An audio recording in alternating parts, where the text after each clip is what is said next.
Mumbai drugs case में महाराष्ट्र सरकार के मंत्री नवाब मलिक का बड़ा दावा। कहा समीर वानखेड़े ने 1000 करोड़ की रिश्वत ली। नवाब मलिक ने कहा खुद को एनसीबी का कर्मचारी बताने वाले किसी अज्ञात शख्स ने उन्हें एक चिट्ठी लिखकर वसूली कांड की पोल खोली। समीर वानखेड़े पर आरोपों की जांच के लिए टीम गठित कर दी गई है। एनसीबी की 5 सदस्यीय टीम कल मुंबई जाएगी। टीम कल समीर वानखेड़े से पूछताछ कर सकती है।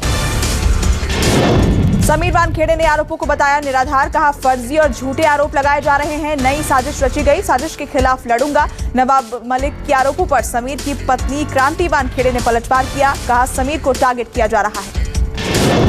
मुंबई में ड्रग्स की बड़ी खेप बरामद की गई है। क्राइम ब्रांच ने 14 करोड़ 40 लाख कीमत की ड्रग्स पकड़ी है। बताया जा रहा है कि ड्रग्स कार की डिग्गी में छिपाकर लाई जा रही थी। कश्मीर से मुंबई लाई जा रही ड्रग्स की खेप के साथ क्राइम ब्रांच ने 4 लोगों को गिरफ्तार किया। अयोध्या दौरे पर रामलला और हनुमानगढ़ी के दर्शन करने के बाद सीएम केजरीवाल का बड़ा ऐलान। कहा हम अयोध्या के फ्री दर्शन कराएंगे, जिसके लिए दिल्ली कैबिनेट प्रस्ताव पास करेगी। दिल्ली के लोग सरकार के खर्च पर अयोध्या के दर्शन कर सकेंगे। यूपी के सीएम योगी आदित्यनाथ ने अरविंद केजरीवाल पर बड़ा हमला बोला। कहा कोरोना काल में केजरीवाल ने दिल्ली से यूपी बिहार के मजदूरों को भगा दिया था। अब चुनाव आया है तो केजरीवाल को यूपी की याद आ रही है। 5 राज्यों में चुनाव से पहले दिल्ली में कांग्रेस का महामंथन। यूपी पर कांग्रेस का खास फोकस है। सोनिया गांधी ने पार्टी नेताओं को नसीहत दी। कहा हमें बीजेपी और आरएसएस के झूठ का पर्दाफाश करना चाहिए। पीएम मोदी की अध्यक्षता में कैबिनेट की बैठक हुई। पीएम मोदी मंत्रालयों के काम का आकलन करते नजर आए। मंत्रियों के रिपोर्ट कार्ड के अलावा सरकार की विकास नीतियों पर भी चर्चा। लखीमपुर हिंसा मामले में पुलिस ने 2 और आरोपियों को गिरफ्तार किया है। एसआईटी ने विचित्र सिंह और गुरविंदर सिंह को पूछताछ के बाद गिरफ्तार कर लिया। लखीमपुर खीरी हिंसा को लेकर सुप्रीम कोर्ट में सुनवाई हुई। सुप्रीम कोर्ट ने यूपी सरकार से सवाल किया और पूछा रैली में सैकड़ों किसान थे तो चश्मदीद गवाह सिर्फ 23 क्यों हैं। सुप्रीम कोर्ट ने गवाहों की सुरक्षा के निर्देश दिए। बिहार के दिग्गज नेता लालू यादव ने महंगाई पर केंद्र सरकार को घेरा है। लालू यादव ने कहा कि घी से महंगा डीजल हो गया, हर सामान की कीमत में आग लग गई है, आम लोग सब्जी कैसे बनाएंगे। शिवसेना की जम्मू कश्मीर इकाई ने आज पेट्रोल डीजल की कीमतों में लगातार बढ़ोतरी और आसमान छूती महंगाई के खिलाफ प्रदर्शन किया। कहा महंगाई पर लगाम लगाए मोदी सरकार।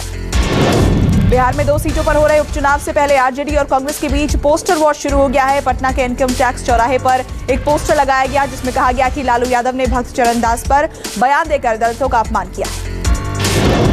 जम्मू कश्मीर के बांदीपोरा में आतंकी हमला हुआ। आतंकियों ने सेना के काफिले पर ग्रेनेड फेंक दिया। सेना के जवान बाल बचे। ग्रेनेड आम लोगों के बीच फटा। हमले में 6 नागरिक और 4 जवान घायल हुए। पुलवामा में शहीद हुए 40 जवानों को गृह मंत्री अमित शाह ने श्रद्धांजलि दी। 2019 में पुलवामा अटैक में सीआरपीएफ के 40 जवान शहीद हुए थे। ग्रेटर नोएडा फेज 2 में एक वकील की हत्या से सनसनी। अज्ञात बदमाशों ने वकील की गोली मारकर हत्या कर दी। वकील की हत्या कर बदमाश मौके से फरार हो गए। भारत में मिला ब्रिटेन में तबाही मचाने वाला नया कोविड वेरिएंट। इस वेरिएंट को भारत में ट्रेस किया गया। डेल्टा प्लस का ही एक और वेरिएंट रूस, ब्रिटेन और यूरोप समेत कई देशों में तबाही मचा रहा है। ये वेरिएंट डेल्टा वेरिएंट की तुलना में ज्यादा संक्रामक है। भारत में नए वेरिएंट ट्रेस करने के बाद चिंता बढ़ी। केंद्रीय स्वास्थ्य मंत्री ने कहा कोरोना के इस नए वेरिएंट को लेकर एक टीम इसकी जांच में लगी हुई है। स्वदेशी वैक्सीन कोवैक्सीन की मंजूरी पर बोले मनसुख मंडाविया। डब्ल्यूएचओ ने टेक्निकल कमेटी ने पॉजिटिव रिएक्शन दिया। कोवैक्सीन लगाने वाले भारतीयों को अमेरिका में नहीं मिलेगी सीधी एंट्री। अमेरिका ने दूसरे देशों से अमेरिका में आने वालों के लिए नए नियम जारी किए। वैक्सीन न लगवाने वालों को 24 घंटे पहले की नेगेटिव जांच रिपोर्ट दिखानी होगी। 8 महीने बाद देश में कोरोना के सबसे कम मरीज आए। तीसरी लहर की दहशत कम हुई। 24 घंटे में 12,438 नए मरीज सामने आए। एक दिन में 356 कोरोना संक्रमितों की मौत।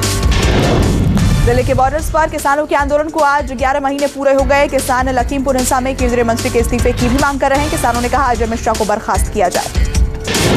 गाजियाबाद के खोड़ा कॉलोनी में आग लगने से अफरा तफरी का माहौल हो गया। गैस सिलेंडर फटने से मकान की छत गिर पड़ी। कड़ी मशक्कत के बाद आग पर काबू पाया गया। दिल्ली के पुरानी सीमापुर इलाके में भीषण आग से बड़ा हादसा। यहां आग से 2 महिलाओं समेत 4 लोगों की मौत हो गई। अफगानिस्तान में चीन तालिबान की मदद करेगा। खबर है कि चीन अफगानिस्तान को 10 लाख अमेरिकी डॉलर की मदद करेगा। तालिबान के प्रवक्ता जबीहुल्लाह मुजाहिद ने बताया कि चीन ने अफगानिस्तान को दवा और भोजन के लिए 50 लाख डॉलर देने का वादा किया है। जम्मू कश्मीर अखनूर के भलवाल गांव में जाल में तेंदुआ फंस गया। मक्के की फसल को जंगली जानवर से बचाने के लिए गांव वालों ने जाल लगाया था। जैसे ही तेंदुए ने मक्के के खेत में घुसने की कोशिश की, वो जाल में फंस गया।